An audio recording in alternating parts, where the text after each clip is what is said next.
Olá, boa tarde. Uma tempestade de verão mata 4 pessoas no Rio de Janeiro. Bairros inteiros amanhecem debaixo d'água. Mais um trecho da ciclovia Tim Maia desaba. Carros da Polícia Militar ficam submersos. O massacre na escola americana. O técnico de futebol Aaron Fais é a primeira vítima identificada. Ele morreu ao usar o corpo para proteger os alunos. O atirador Nicolas Cruz matou 17 pessoas. Estudantes brasileiros contam o que viram. Meu primeiro pensamento foi: ele vai entrar aqui e vai matar todo mundo. E ainda um grave acidente fecha a rodovia 020 entre Brasília e Bahia. Delegados da Operação Lava Jato afirmam que não vão aceitar interferência nas investigações. Toma posse o novo presidente da África do Sul. E você vai ver também a estreia do Brasil na Olimpíada de Inverno. O Jornal Hoje está começando.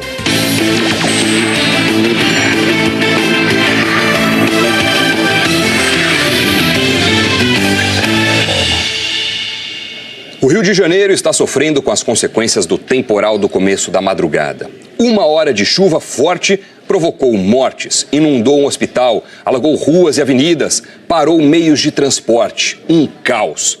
A reportagem é da Mônica Teixeira. As faixas eram um pedido de ajuda. Esta manhã, os moradores de Campo Grande, na zona oeste do Rio, ainda estavam ilhados. E as pessoas só conseguiram sair dali no bote dos bombeiros. O Rio entrou em estágio de crise à 00:25, o nível mais alto na escala de alerta da prefeitura. Em 1 hora, choveu mais do que o dobro do esperado para o mês inteiro.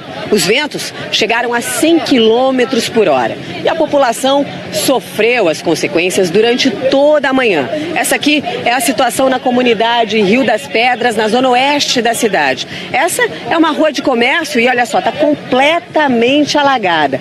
A maioria das lojas está fechada. E quem abriu foi mesmo para fazer a limpeza. Às 9 horas da manhã, havia 95 quilômetros de congestionamento, mais que o dobro de um dia normal. Um dirigível não tripulado caiu sobre a linha férrea e interrompeu a circulação dos trens. O ramal Santa Cruz, na zona oeste, não vai funcionar hoje. E não foi o único meio de transporte afetado na cidade. O terminal do BRT, o corredor de ônibus expresso, ficou debaixo d'água. Alô, prefeito, como é que tá a Europa aí, ó? Porque aqui tá bravo. No Hospital Municipal Lourenço Jorge, na Barra da Tijuca, pacientes em macas ficaram no meio da água. Também na Barra, o toldo de um evento veio abaixo. 25 pessoas ficaram feridas. Esta árvore bloqueou as pistas da Avenida Brasil, uma das mais importantes vias expressas do Rio. Outro trecho da avenida ficou alagado e a prefeitura demorou para agir. As pistas só foram liberadas depois das 7 horas da manhã. Choveu muito também na Zona Norte. Perto do estádio do Maracanã, mal dava para ver a rua. Parte da cidade ficou sem luz, inclusive 8 batalhões da Polícia Militar. Nesse, em Rocha Miranda, os carros da PM ficaram submersos. O jornal comunitário Voz das Comunidades enviou vídeos que mostram o drama provocado pelo temporal no Complexo do Alemão. A correnteza invadiu casas com força e provocou destruição. Moradores entraram em pânico durante a madrugada. Esse taxista passou por um sufoco em São Conrado, na Zona Sul. Ele estava levando um passageiro quando o carro enguiçou. O táxi começou a boiar pela rua alagada e só parou quando bateu nesta árvore. Depois de 40 minutos, o passageiro conseguiu sair com a água ainda batendo na cintura. O carro foi afundando mais, foi boiando para lá, para cá. Ele chegou e falou: a gente tem que sair, pega tuas coisas que vai começar a afundar. O secretário municipal de conservação disse que um temporal como esse é raro. Importante a gente qualificar essa chuva como extremamente atípica. Ela tem uma taxa de recorrência, ou seja, ela é esperada uma vez a cada 152 anos. Não é nada trivial isso. Para este especialista em hidrologia, o problema é a falta de manutenção do sistema de drenagem. São sempre os mesmos pontos de alagamento. Portanto, salta aos olhos também que há uma falta de manutenção para esses pontos. Ou é excesso de lixo, ou é o revestimento dos canos deteriorados, que, portanto, não permitem o escoamento, ou ambos. Eu diria que o mais natural é que seja ambos, ou seja, não há visitação para limpeza e não há visitação para reparo serviço de manutenção dos canos. Mas depois de cada chuva forte, a história se repete. E um menino de 12 anos, atingido por um desabamento em Cascadura, foi a 4ª vítima do temporal no Rio. Em Quintino, também na Zona Norte, 2 vizinhos morreram por causa da queda de muros. A reportagem é do Paulo Mário Martins. A entrada dessa vila virou um amontoado de escombros. Ainda era madrugada quando a tragédia aconteceu no bairro de Quintino, na Zona Norte do Rio. A água invadiu o quintal dessa casa e veio até aqui em cima. Olha só a marca da água, mais ou menos 2 metros de altura. Aqui nesse outro muro a gente também vê até onde a água chegou e ela acabou invadindo também a casa vizinha, porque derrubou esse muro e aí provocou um efeito dominó. A água inundou essa casa e atingiu a vila vizinha, onde moravam as 2 pessoas que morreram. Marcos Oliver, de 69 anos, e Jupira Sereno, de 62, eram vizinhos. Tinham saído de casa para ajudar outros moradores da vila quando um muro desabou sobre eles. Foi um troço de fração de segundo, não deu nem pra gente se ligar em que foi, não vi nem minha mulher. Aí um rapaz ali, o meu vizinho aqui, falou que ela estava debaixo do escombro. Aí eu enlouqueci, né, cara? Esse vizinho ainda tentou socorrer os 2. Não conseguiu. E vem igual um tsunami, levando tudo, cara. Em Realengo, na zona oeste do Rio, mais uma vítima. Um policial militar morreu de madrugada depois que uma árvore caiu em cima do carro dele. Em Cascadura, na zona norte, uma casa desabou, matando um menino de 12 anos. Com a chuva, um trecho da ciclovia Tim Maia, na zona sul do Rio de Janeiro, desabou no começo da manhã. O repórter Paulo Renato Soares mostra que a prefeitura demorou 2 horas para interditar o local. O trecho que caiu tem 30 metros. Fica entre o bairro de São Conrado, na zona sul, e a entrada do túnel que leva à zona oeste da cidade. Foi às 7 da manhã, segundo o Centro de Operações da Prefeitura. Não houve vítimas. Realmente inacreditável, né? É difícil confiar na ciclovia. A Guarda Municipal foi a primeira a chegar e tentou impedir o trânsito. Mas os ciclistas continuavam passando pelo local, dando a volta pelo gramado ao lado. Só por volta das 9 da manhã, os guardas conseguiram isolar o lugar com fitas. O movimento na ciclovia nessa região é controlado por um sinal e demorou para ficar vermelho. O sinal é um aviso quando as ondas ficam muito altas ou há qualquer tipo de risco para quem passa. Ele foi instalado depois da queda de um outro trecho da ciclovia Tim Maia, em abril de 2016. Uma onda forte fez parte da estrutura desabar entre São Conrado e o Leblon. 3 meses depois da inauguração da obra, 2 pessoas morreram. Uma perícia mostrou que o tabuleiro da pista estava sem qualquer fixação. 16 pessoas respondem na justiça por homicídio culposo, quando não há intenção de matar. A ciclovia foi uma das obras construídas para a Olimpíada do Rio. Autoridades da prefeitura, representantes de secretarias que cuidam da fiscalização e da infraestrutura estiveram aqui no local. A Defesa Civil só chegou quase 3 horas depois da queda da ciclovia. Ninguém quis falar. Qual a primeira avaliação que dá para fazer? Não posso falar não, gente. E toda vez que eu passo aqui, cada vez que eu passava, tinha eles iam maquiando com sacos de areia, de material de construção, e iam colocando embaixo. Era usado como contenção e aqui corria muita água. A Secretaria de Urbanismo publicou uma nota. Disse que o solo abaixo da ciclovia cedeu por conta da erosão provocada por águas pluviais. A nota diz ainda que a empresa responsável pela obra, a Odebrecht, já foi acionada para fazer os reparos imediatos, sem custos aos cofres municipais, já que a obra está na garantia. E avisa que a ciclovia vai ficar interditada até o fim da investigação. Os ciclistas que usam a pista todos os dias, os moradores da região, estão todos revoltados. Se tivesse firme, não tinha chuva que desabasse isso aí. Então se desabou é porque já estava para desabar. É triste, amigo, é muito triste, é revoltante. Enquanto o prefeito viaja, o rio desaba. Tá aí, ó, o dinheiro público jogado fora. É isso, prefeito, que você quer? Do Rio de Janeiro? A cidade maravilhosa? Venha ver. A Odebrecht, responsável pela obra, informou que o afundamento do solo nesse trecho da ciclovia aconteceu pelo mau funcionamento da rede de drenagem do local, que não é responsabilidade da empresa. A prefeitura não se manifestou sobre isso. A repórter Tatiana Nascimento está na zona norte da cidade, uma região bastante afetada pela chuva. É com ela que a gente fala agora ao vivo. Oi, Tatiana, boa tarde para você. O prefeito Marcelo Crivella, do PRB, já voltou de viagem? Oi, Doni, boa tarde. Não, o prefeito Marcelo Crivella, que está na Europa, só deve retornar ao Brasil amanhã.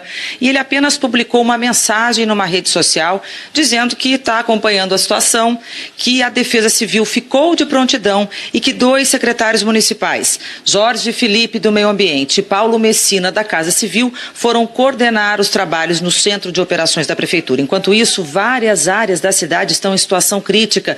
Nós estamos em Rocha Miranda, na Zona Norte, nessa rua onde nós estamos, há entulhos por toda parte, carros que ficaram inundados, muita sujeira. E eu estou no que seria a sala de uma casa. Aqui ao lado passa um rio que transbordou, derrubou parte do muro do vizinho e a água entrou aqui com muita força, derrubando paredes. Aqui morava um casal de idosos que, por sorte, não teve ferimentos mais graves. A senhora que estava aqui na sala no momento em que a parede desabou ficou com escoriações pelo corpo. E apesar de tudo isso, o secretário da Casa Civil disse que a prioridade da Prefeitura nos trabalhos foi desafogar as vias expressas da cidade. E por essa razão, tantas áreas ainda estariam sem atendimento. Doni. Obrigado, Tatiana, pelas informações. Os temporais também causaram estragos no litoral de São Paulo. Não é isso, Eliana Marques? Boa tarde para você, bem-vinda. Muito obrigada, Doni. Boa tarde para você, boa tarde a todos. É isso mesmo, 3 cidades no litoral paulista estão alagadas. São Sebastião é uma delas. Todos os rios que cortam a cidade transbordaram, segundo a prefeitura. Carros foram arrastados e teve também um deslizamento de terra sem feridos. Em São Sebastião, 24 famílias foram para um abrigo e as aulas estão suspensas hoje. Em Ilhabela, também no litoral norte de São Paulo, mais enchente, 25 pessoas foram retiradas de áreas de risco e a terceira cidade alagada no litoral paulista é Caraguatatuba.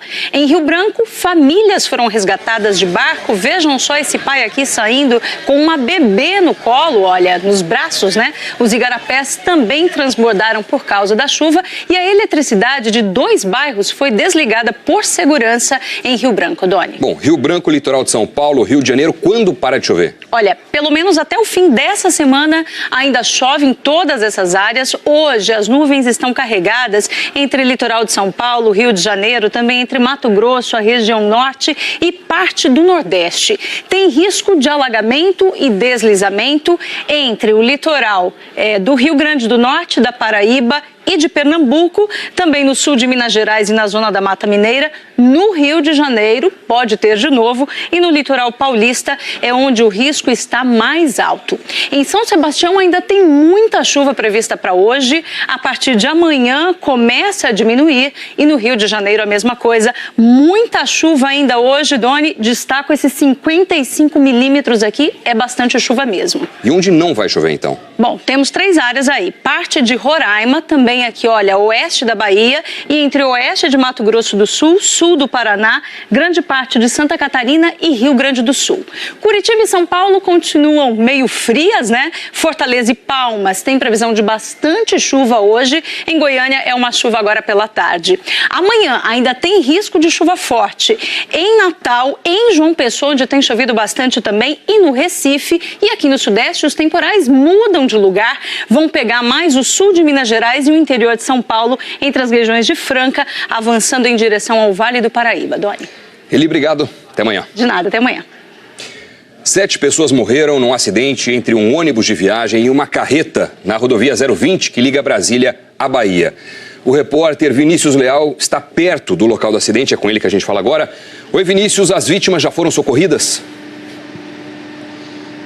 Boa tarde, Doni. Boa tarde a todos. Eu estou aqui no quilômetro 42 da BR-020. Sim, todas as vítimas foram socorridas. 30 vítimas precisaram de socorro. 15 delas saíram em estado grave, de helicóptero e ambulâncias daqui da BR-020 para hospitais da cidade de Formosa, em Goiás, e do Distrito Federal.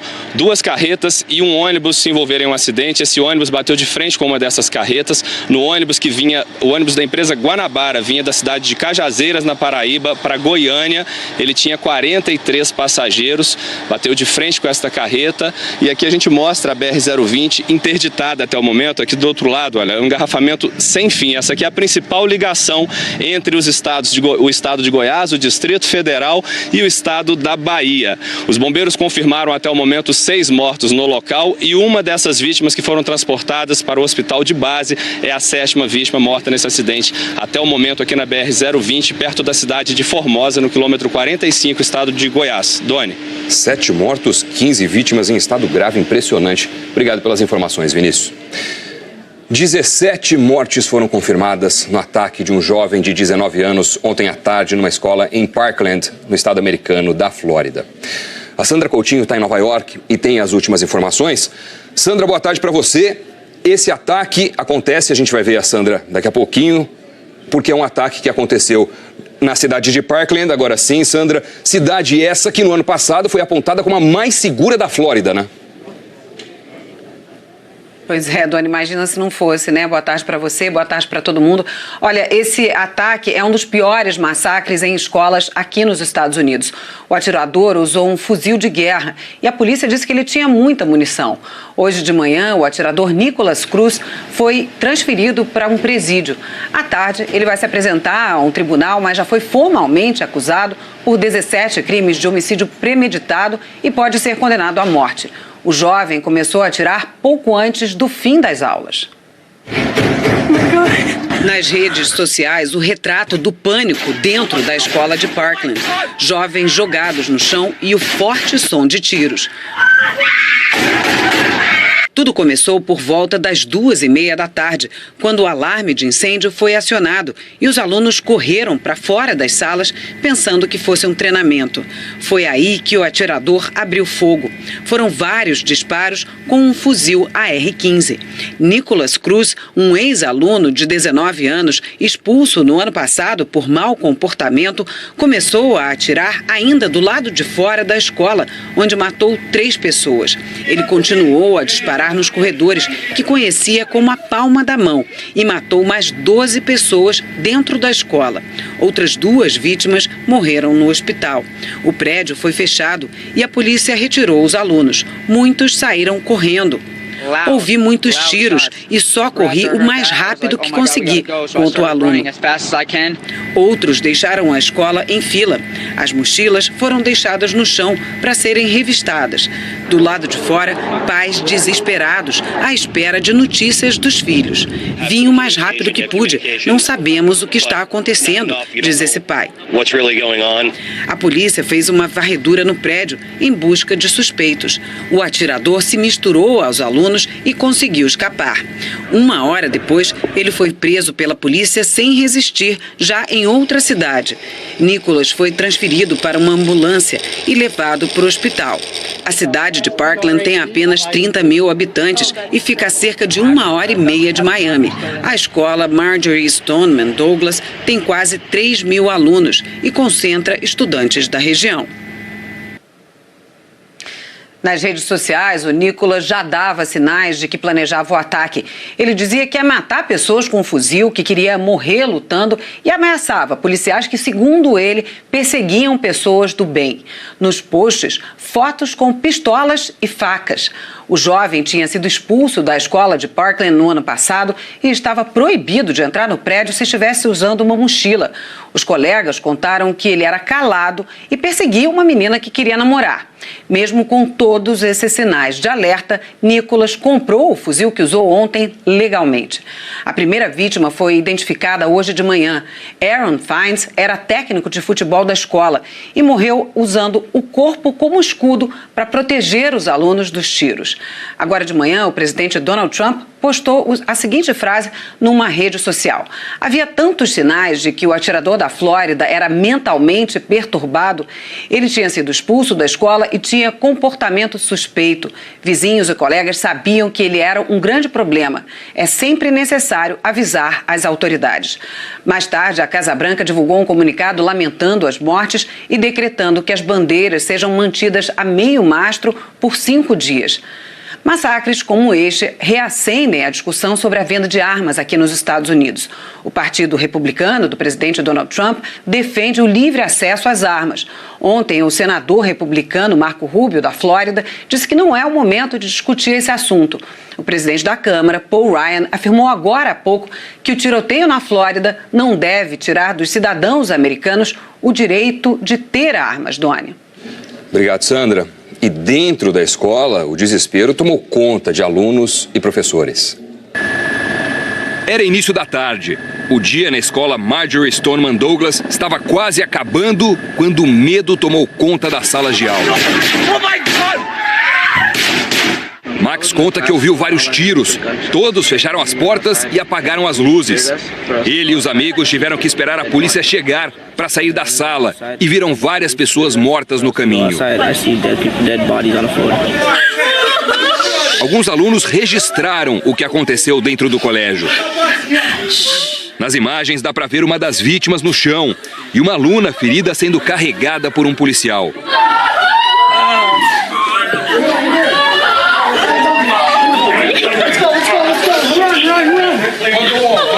No corredor, mais pessoas mortas pelo atirador.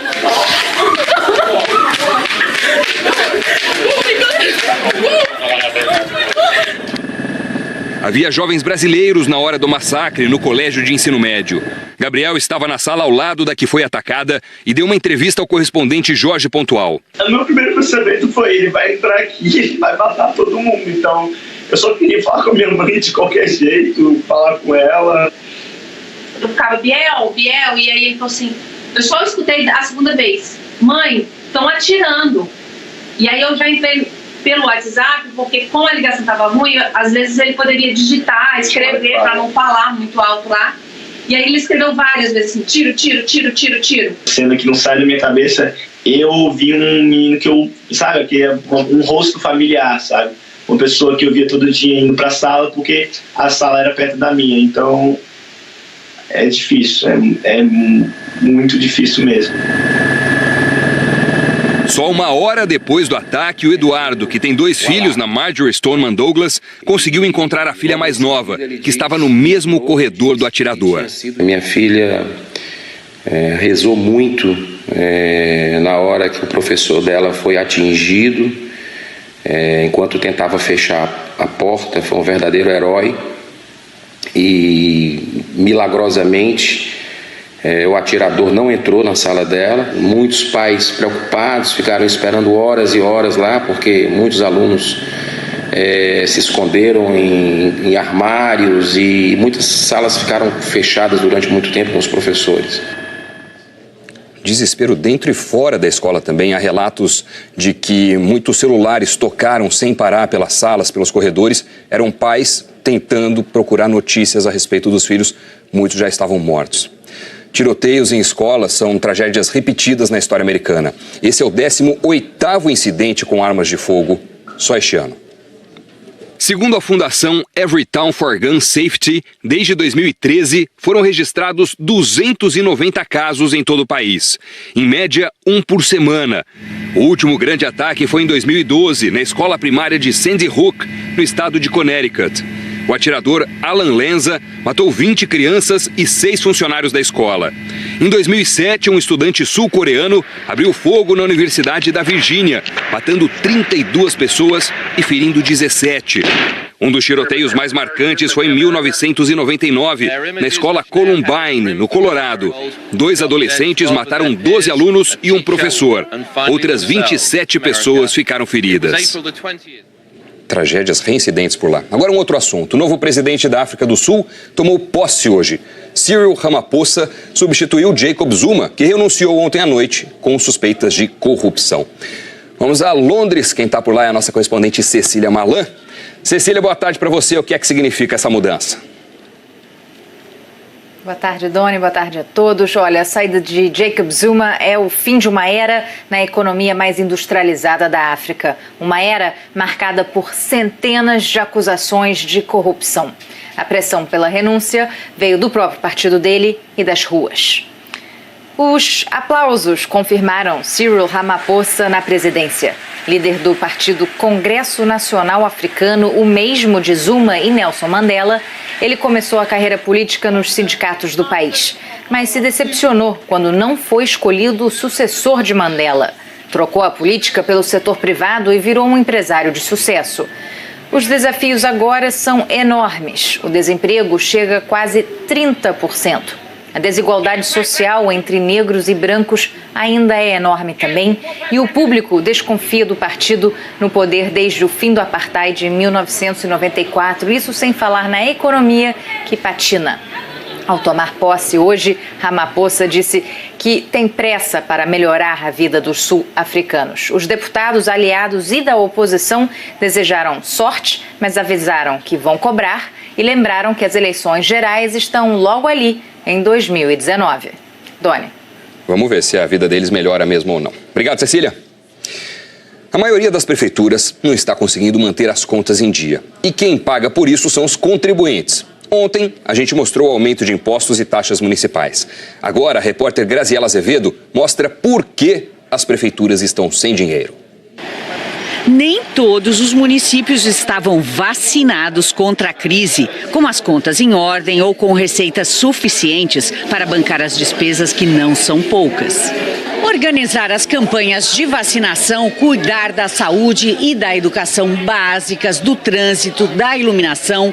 Essas são algumas das obrigações das prefeituras. Elas estão na linha de frente da administração municipal, porque é nas cidades que as pessoas vivem e é nos municípios que os cidadãos sentem na pele os efeitos da crise.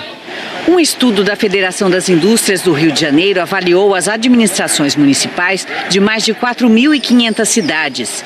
Menos de 0,5% estavam com as contas no azul, tiveram uma gestão considerada de excelência. Nem 14% conseguiram boa nota. Mais de 57% estavam em dificuldades e mais de 28% em situação crítica. Na tentativa de acertar as contas, sobrou para o morador. Ontem nós mostramos alguns brasileiros que vão pagar muito mais pelos impostos municipais este ano. O carnê da Eulita de Londrina passou para quase R$500. O do Luiz Carlos de São Gonçalo quase dobrou. O do Marco de Florianópolis também. A Eunice de São Caetano do Sul vai pagar mais que o dobro. E o pequeno empresário Amaurílio vai pagar quase R$10 mil a mais do que no ano passado.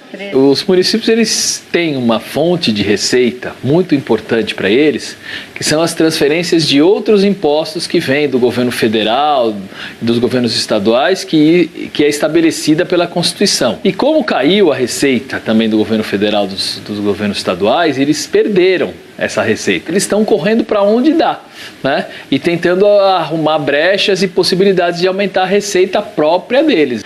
No ano passado, o repasse para os municípios foi quase 4% menor que em 2016. Menos 7% se considerada a inflação. A gente precisa de mais recurso, mas enquanto a gente busca mais recursos, a gente tem que ter a melhor gestão possível com os recursos disponíveis. Você vai ver a seguir a reação de delegados da Polícia Federal ao risco de interferência nas investigações e um novo depoimento de Joesley Batista. A gente volta já.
Delegados da Polícia Federal que cuidam dos inquéritos da Lava Jato redigiram um memorando em que afirmam que não vão tolerar qualquer interferência nas investigações do grupo.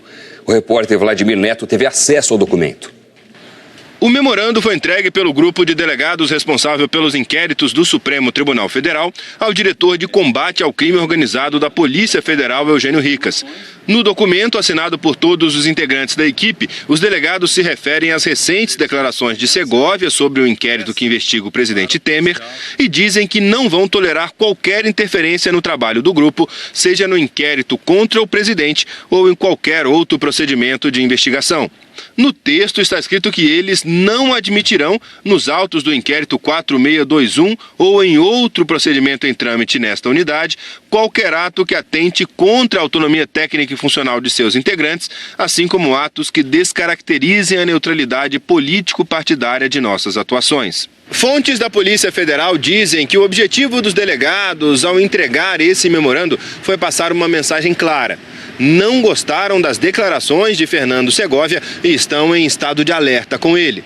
Se perceberem algum tipo de ato que configure uma interferência nos trabalhos, vão reagir. Os delegados também interpretaram como ameaça a fala de Segovia de que o delegado Kleiber Malta Lopes, responsável pelo inquérito dos portos, pode ser investigado se houver reclamação formal da presidência. Em outro trecho do memorando, eles dizem que se houver desvio de conduta, vão levar os fatos ao relator do caso no Supremo, ministro Luiz Roberto Barroso. Neste sentido, uma vez concretizadas ações que configurem tipos previstos no ordenamento penal, como prevaricação, advocacia administrativa, coação no curso do processo e obstrução da investigação de organização criminosa, os fatos serão devidamente apresentados ao ministro relator e pleiteadas as medidas cabíveis no Código de Processo Penal. De acordo com o Código Penal, essas medidas vão desde o afastamento do cargo até a prisão. Ontem, em uma reunião com os presidentes de duas entidades que representam delegados da Polícia Federal, Segovia fez uma espécie de meia-culpa. Disse que foi mal interpretado, mas admitiu que pode ter se excedido nas palavras. Na próxima segunda-feira, Segovia terá de se explicar pessoalmente ao relator do caso no Supremo, ministro Luiz Roberto Barroso. Fernando Segovia disse que o memorando é uma prova cabal de que ele não interferiu nem tentou influenciar a investigação. Caso contrário, poderia, segundo ele, ser alvo de representação dos delegados. O empresário Joesley Batista está prestando depoimento na sede da Polícia Federal em São Paulo. Isso naquele inquérito que investiga o presidente Michel Temer. A gente vai agora falar com o repórter Bruno Tavares, que tem as informações. Oi, Bruno, boa tarde. Oi, Doni, boa tarde para você, boa tarde a todos. O empresário Joesley Batista presta depoimento há cerca de 1 hora ao delegado Kleiber Malta Lopes, que preside esse inquérito e que veio pessoalmente de Brasília aqui para São Paulo para ouvir o empresário. Essa é a primeira vez que o Joesley Batista é ouvido nessa investigação que apura se o presidente Michel Temer editou um decreto para favorecer a empresa Rodrimar, que opera no Porto de Santos. Agora há pouco eu conversei com o advogado André Calegari, que defende o Joesley Batista, e ele me disse que a tendência é que o empresário repita aqui no depoimento tudo aquilo que já disse no ano passado em delação premiada. Doni. Obrigado, Bruno. O presidente Michel Temer se reuniu ontem com ministros e comandantes das Forças Armadas para discutir a criação do Ministério da Segurança. Vamos até Brasília, quem está por lá é a Andréia Sadi. Oi, Andréia, boa tarde para você. Se esse ministério for criado, como é que fica a Polícia Federal? Oi, Doni, boa tarde para você, boa tarde a todos. Olha, neste desenho que está em discussão, a Polícia Federal, que hoje é subordinada ao Ministério da Justiça, passaria a ser subordinada ao Ministério da Segurança Pública. A criação deste novo ministério não é novidade para o governo. Desde 2017 está em discussão, mas voltou ontem a ser tema durante uma reunião entre o presidente Michel Temer, os principais ministros do governo e os comandantes das 3 Forças Armadas. A ideia do presidente Michel Temer é editar uma medida provisória para criar este novo ministério. E aí, para explicar como vai ficar as atribuições de cada ministério, o governo deve editar um decreto. Fato é, Doni, que este novo Ministério da Segurança Pública acaba esvaziando o Ministério da Justiça. Obrigado, Sadi. Boa tarde para você. E o ministro da Defesa, Raul Jungmann, está no Rio para discutir com o governador Luiz Fernando Pezão, do PMDB, a crise de segurança pública no estado. Ontem à noite, depois do encontro com o presidente Temer, Jungmann falou em novas medidas. Fica também muito claro para nós que a situação do Rio de Janeiro, durante o Carnaval, como aliás o próprio governador reconheceu, ela de fato foi lamentável e aqueles fatos, eles, eu diria, impactaram muito o governo. E novas medidas deverão vir. Não me pergunte ainda quais serão, porque ainda não definimos, o presidente ainda não bateu o martelo, mas de fato o governo federal pensa em tomar medidas adicionais no que diz respeito ao problema da segurança do Rio de Janeiro. Evidentemente que em conjunto e em cooperação com o governo do estado. Você vai ver a seguir a estreia do Brasil na Olimpíada de Inverno. A gente volta já.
O Carnaval de 2018 acabou, mas vale a pena rever um pouco da escola campeã do Rio de Janeiro. A Beija-Flor venceu pela 14ª vez.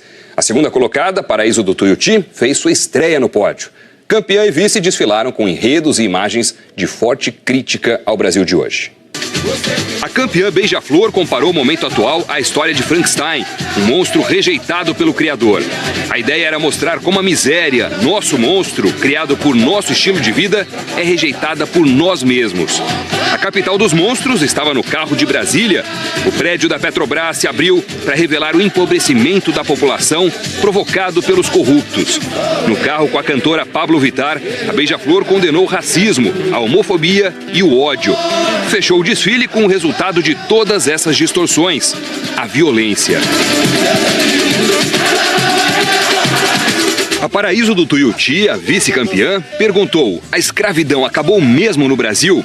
Teve crítica à reforma trabalhista e protesto também num dos símbolos das manifestações contra o governo Dilma. Os patos da Fiesp faziam referência aos panelaços da época. No último carro, uma sátira a manifestantes marionetes, que são manipulados por grupos poderosos. E destaque para o vampiro neoliberalista, que vestia uma faixa presidencial numa alusão ao presidente Michel Temer. O Brasil estreou hoje na Olimpíada de Inverno. A reportagem é da Marina Isidro.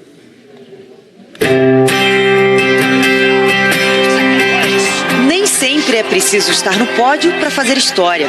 Aos 42 anos, Jaqueline Mourão fez sua 6ª participação olímpica, a 4ª em Jogos de Inverno. Me sinto honrada de poder ter representado meu país tantas vezes e também abençoada de Deus ter me dado muita saúde para poder chegar até aqui. Nos 10 quilômetros do esqui cross-country estilo livre, terminou em 74º lugar.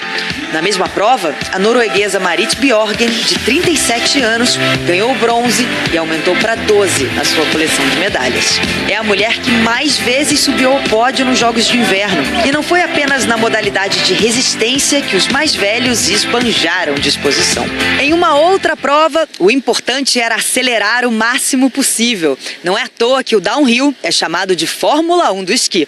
Na categoria mais radical do esqui alpino, voos a mais de 110 km por hora. Axel Svindal, aos 35 anos, se tornou o atleta mais velho a vencer essa prova. Ficamos muito perto desse ouro várias vezes, eu inclusive. Fizemos história, mas o mais importante é que tivemos um resultado incrível para a equipe, disse o campeão olímpico. Aliona Savchenko já sabia como era ganhar uma medalha olímpica, tinha 2 bronzes. Desta vez, o ouro veio com um recorde olímpico e mundial na patinação artística, junto com Bruno Massot. Aos 34 anos e disputando os Jogos pela 5ª vez, é a mais velha a ganhar na disputa por pares. A snowboarder Isabel Clark também estrearia hoje nos Jogos, mas sofreu uma queda no último treino e está fora da Olimpíada. E antes de encerrar essa edição, vamos voltar a falar sobre o massacre na escola americana. O correspondente Thiago Eltz chegou agora há pouco a Parkland, na Flórida. É para lá que a gente vai ao vivo para saber as últimas informações. Oi, Thiago, boa tarde. Qual foi a situação que você encontrou por aí? Oi, Doni, boa tarde a todos. Há um cerco muito grande no entorno da escola. Esse aqui é o ponto mais próximo que a gente consegue chegar. Esse é o último bloqueio. A gente vai mostrar para vocês o que está acontecendo agora. No meio dessa multidão de jornalistas do mundo inteiro, está acontecendo uma entrevista coletiva. O governador está aqui, o xerife e também o diretor da escola. Eles estão passando as últimas informações sobre o caso. Agora nós vamos tentar mostrar onde está a escola. Nesses ônibus amarelos que o nosso repórter cinematográfico Lucas Luz vai mostrar agora, atrás desses ônibus é onde fica a escola. Essa aqui é uma região muito conhecida, muito visitada por brasileiros e onde muitos brasileiros moram. A estimativa é que cerca de 200 mil brasileiros vivam nessa região do sul da Flórida. É uma região bastante próspera, rica. Parkland, essa cidade, é muito rica. Foi descrita hoje por um dos moradores aqui como um lugar onde as pessoas não vêm para abrir um negócio, mas vêm para criar os filhos, porque é uma região muito tranquila. E o prefeito daqui chegou a dizer que essa comunidade tranquila falhou porque o atirador já vinha dando sinais de que poderia ser um problema. Doni. Inclusive, várias postagens perturbadoras, a gente viu isso nas reportagens. Obrigado, Thiago. Bom trabalho para você. O Jornal Hoje termina aqui. Você acompanha outras notícias no Jornal Nacional. Para rever as reportagens exibidas, basta ir ao Globoplay. Muito obrigado pela companhia. Para você, uma boa tarde e até amanhã.